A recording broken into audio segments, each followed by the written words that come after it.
राज्यात सध्या सुरू असलेल्या महाराष्ट्र बजेट 2026 देवेंद्र फडणवीस यांनी विधानसभेत राज्याचा अर्थसंकल्प सादर केला. या अर्थसंकल्पात राज्यातील सर्वसामान्य नागरिक, शेतकरी, महिला आणि आरोग्य क्षेत्रासाठी कोणत्या महत्त्वाच्या घोषणा होणार याकडे संपूर्ण महाराष्ट्राचे लक्ष लागले.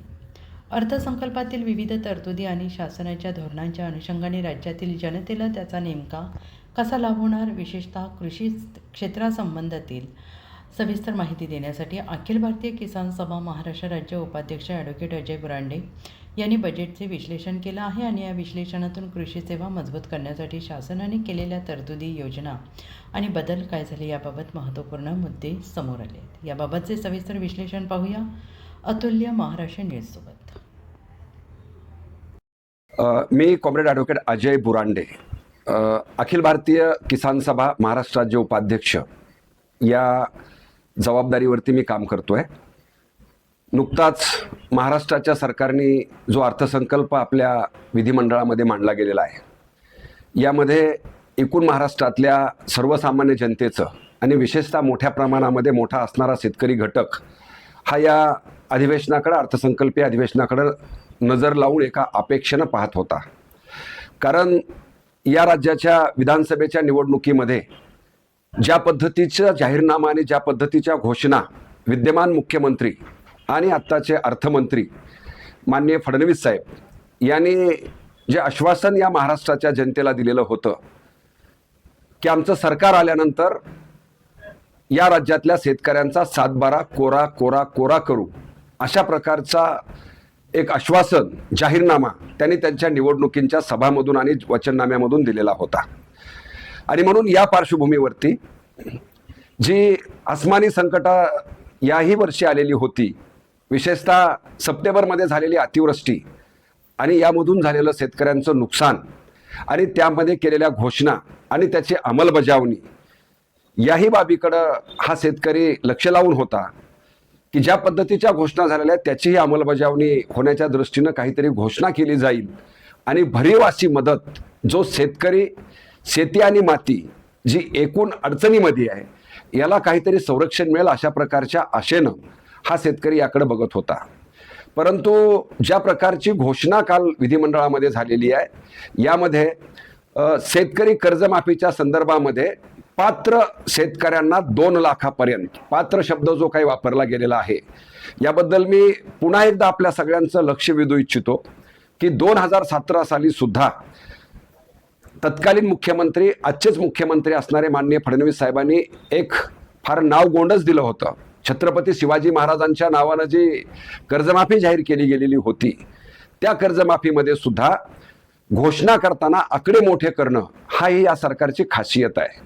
आणि म्हणून 34,000 कोटी रुपयाची कर्जमाफीची घोषणा केली आणि वास्तवात आज 2026 मध्ये मार्च महिन्यामध्ये आपण बोलत असताना केवळ 18,000 कोटी रुपयाच्या कर्जमाफीचा 44 लाख शेतकऱ्यांनाच फक्त 2017च्या कर्जमाफीचा फायदा झाला.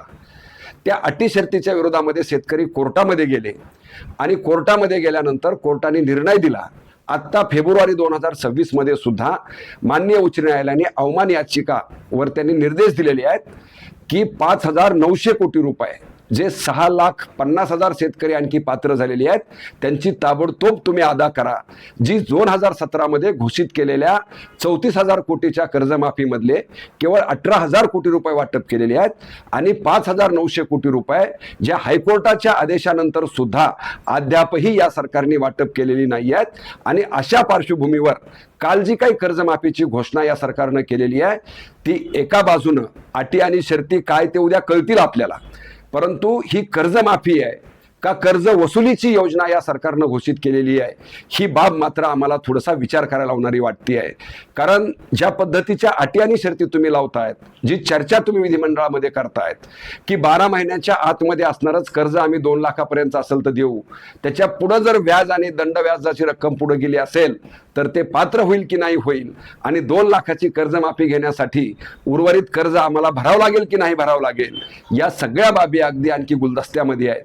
आणि त्याचबरोबर या राज्याचा अर्थसंकल्प मांडत असताना जो निर्देशांक आपल्या संबंध महाराष्ट्राच्या जनतेसमोर आलेला आहे तो सुद्धा आपल्याला प्रचंड काळजी करायला लावणारा आणि शेतकरी कष्टकऱ्यांच्या वर्गामध्ये धडकी भरवणारा आहे.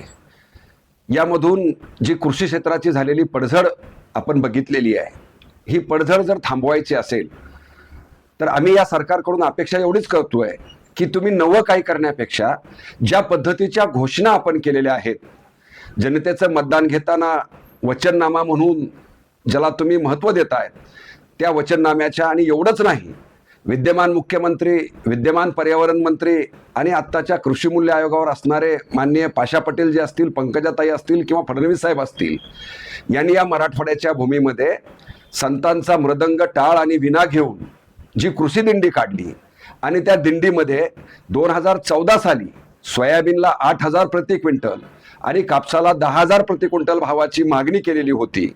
तीच मागणी तुम्ही आता किमान पातळीवरती या आमच्या भावाला द्या आणि आमच्या शेतकऱ्यांच्या पिकवलेल्या शेतमालाचा हमी भावाचा कायदा निश्चित करा.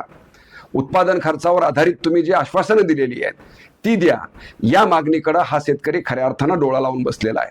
परंतु या सगळ्या बाबीला फटा मारून केवळ आणि केवळ या शेतकऱ्यांच्या तोंडाला पानं पुसण्याचं काम सातत्याने विद्यमान सरकार भारतीय जनता पार्टीचं करत आहे.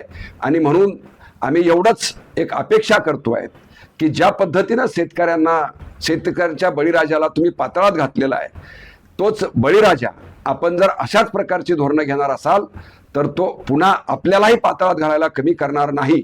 ही मात्र भूमिका आता शेतकऱ्यांच्या आणि शेतकऱ्यांच्या पोरामध्ये लक्षात येऊ लागलेली आहे. हे विद्यमान सरकारने लक्षात घ्यावं.